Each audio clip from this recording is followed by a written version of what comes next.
High, আমি দীপক চ্যাটার্জি বলছি। Sorry, একটু কালকে ইডেনের যে ব্যাপারটা ছিল সেই ব্যাপারটা প্রপারলি এক্সিকিউট করতে পারিনি বলে একটু ডিমোটিভেট হয়ে গেছিলাম কালকে। তারপরে এসে ঘুমিয়েও পড়েছি। আপনারা অনেকেই ফোন করার চেষ্টা করেছিলেন কালকে। সরি, আমি পিক আপ করতে পারিনি বা কল ব্যাক করতে পারিনি, কারণ অ্যামাউন্টটা একটু অনেকটা বেশি হয়ে গেছে। অনেক লোকজন কল করেছিলেন, তো তো চেষ্টা করবেন যদি প্রপার সলিড ইনফরমেশন থাকে তখনই কল করতে। আদারওয়াইজ আমার তো হোয়াটসঅ্যাপ মেসেজ অন আছে আর ফেসবুকে মেসেঞ্জার সেটাও অন আছে, সেখানে একটু মেসেজ করবেন, তারপরে ডিসকাস করে সার্টেন পয়েন্টস আছে সেগুলো রেসপেক্ট করা যাবে। তো আমি একটা সার্টেন কোশ্চেনের আজকে ঠিক করব যে কি কি রেসপেক্টে যদি হয় তাহলে সেই হিসাবে আমরা এগোবো আর কি, সেটা আমার মনে হচ্ছে বেটার হবে। আদারওয়াইজ এখন অবধি যেটা হয়েছে 17খানা লিড এসছে, তার মধ্যে 16টা ফলস বেরিয়ে এসছে।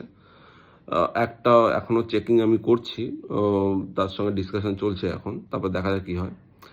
অ্যান্ড কালকের কথাটা হচ্ছে, কালকের আইডিয়াটা ফেল হয়েছে, তো মেবি অনেকে খুশি হয়েছে, অনেকে একটু জ্ঞান ফ্যানও দিচ্ছে যে এসব মুভি নয়, যে ইজিলি এটা হয়ে যাবে। বাট একটা কথাই বলবো যে লাইফ থেকে মুভি হয়, মুভি থেকে লাইফ হয় না, ঠিক আছে?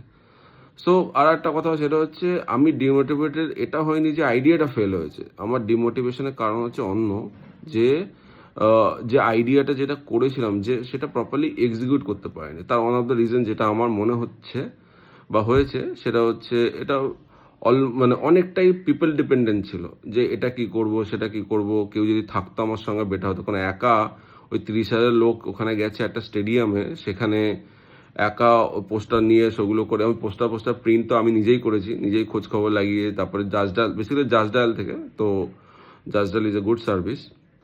তো ওখান থেকে আমি ডিটেলসগুলো পেয়ে তারপরে আমি প্রিন্ট করলাম, প্রিন্টটা করে তারপরে নিয়ে গেছি আর কি। আর দুটো বড় 4 ফুট মানে 4 স্কোয়ার ফিট একটা পোস্টার নিয়ে একা দাঁড়ানো বা একা কিছু করা একটু ডিফিকাল্টি হয় লোকজন সাপোর্ট না থাকলে।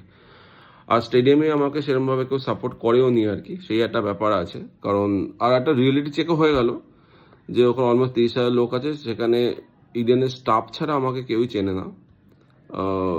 বাকিরা তো এবারে হচ্ছে বাকি প্রসেসটা করতে হবে। তো বেসিক্যালি একটা কারণেই গেছিলাম, সেটা হচ্ছে যেহেতু বরুণ চক্রবর্তী ছোটবেলার ছবিটা সিএসকে একটা বড় অর্গানাইজেশন তারা ইউজ করেছে একটা রিলে, সেটাই আমার প্রোটেস্টটা ছিল, মেইন অবজেকশন ছিল আর কি আমার।